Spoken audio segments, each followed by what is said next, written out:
हरियाणा सरकार की पत्रिका संवाद के ताजा अंक में घूंघट को महिमा मंडित करने के मामले ने तूल पकड़ लिया है। महिलाओं और लड़कियों ने इस पर तीखी प्रतिक्रिया की है। अक्सर विवादों में रहने वाले हरियाणा के मंत्री अनिल विज ने इस मुद्दे पर सरकार उन्होंने लिंग अनुपात सही करने में हरियाणा सरकार की भूमिका और हर 20 किलोमीटर पर सरकार द्वारा खोले जा रहे महिलाओं के कॉलेज का जिक्र किया। अनिल विज ने कहा कि पर्दा प्रथा स्वैच्छिक है और इसके लिए कोई जबरदस्ती नहीं है।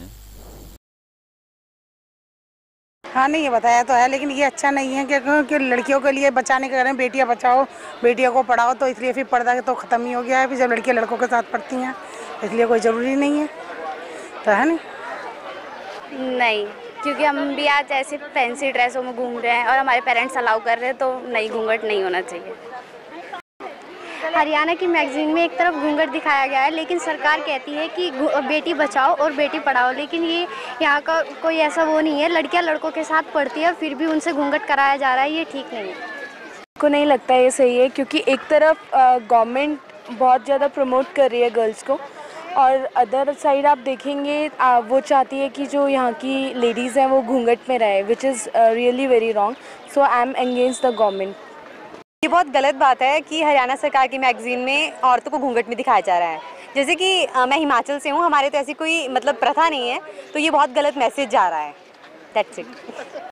हाँ जी, मैं बिल्कुल इस चीज़ के अगेंस्ट हूँ। ऐसा नहीं होना चाहिए, बिकॉज़ आजकल हम इतने मॉडर्न सोसाइटी में रहते हैं कि ये घूंघट पर्दा सिस्टम ये बहुत पहले होता था, और तब भी ये तब होता था क्योंकि उस टाइम पे औरतों को थोड़ा नीचा दर्जा दिया जाता था या वो पर्दे में रखना पसंद करते थे। बट आजकल ऐसा कुछ नहीं है।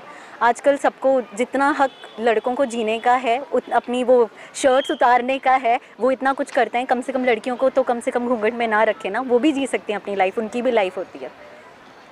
हरियाणा सरकार की मैगज़ीन देख के हम तो शॉक्ड है कि वो इस चीज़ को कैसे प्रमोट कर सकते हैं। पर्दा सिस्टम तो वैसे ही एक तरह से बहुत पुराने ज़माने की सोच मानी जाती है। आज के टाइम पे इस चीज़ को प्रमोट करना, इस चीज़ के तो बहुत अगेंस्ट हूँ मैं। ये सही नहीं है, बिल्कुल नहीं होना चाहिए, क्योंकि हम अपनी लड़कियों की तरह पढ़ा लिखा रहे हैं, किस लिए घूंघट में रखनी है। पहले का टाइम था घूंघट में इसलिए रखते थे क्योंकि आदमी एक की बजाय 3-3 पत्नियाँ करते थे, इसलिए उनको पर्दा किया जाता था। अब बिल्कुल ये पर्दे की रिवाज हटनी चाहिए।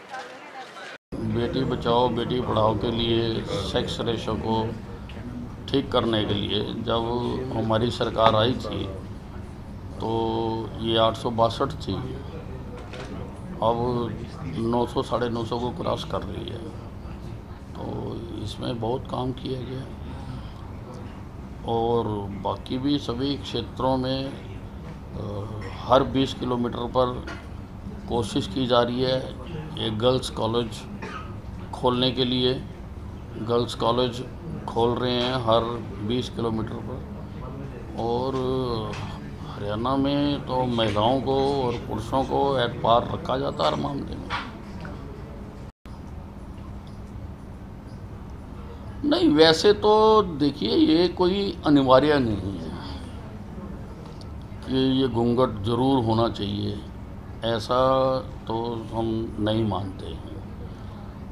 बाकी कुछ जगहों पर प्रथा है, प्रथा के तौर पर अगर कोई सहर्ष खुद इसको स्वीकार करता है तो अलग बात है, उसका तो किसी को ऑब्जेक्शन भी नहीं हो सकता। लेकिन ये अनिवार्य हो घूंघट, ऐसा हम नहीं मानते। लेकिन सरकार से जायज़ मांगते जो अब मुझे संदर्भ देखना पड़ेगा कि उस मैगजीन के फ्रंट पेज पर ये क्यों छपा, वो संदर्भ देखना पड़ेगा। कह रहे हैं कि ज़रूर होना चाहिए घूंघट, जैसे बुर्का ज़रूर होना चाहिए, घूंघट ज़रूर होना चाहिए। हम ये नहीं करते।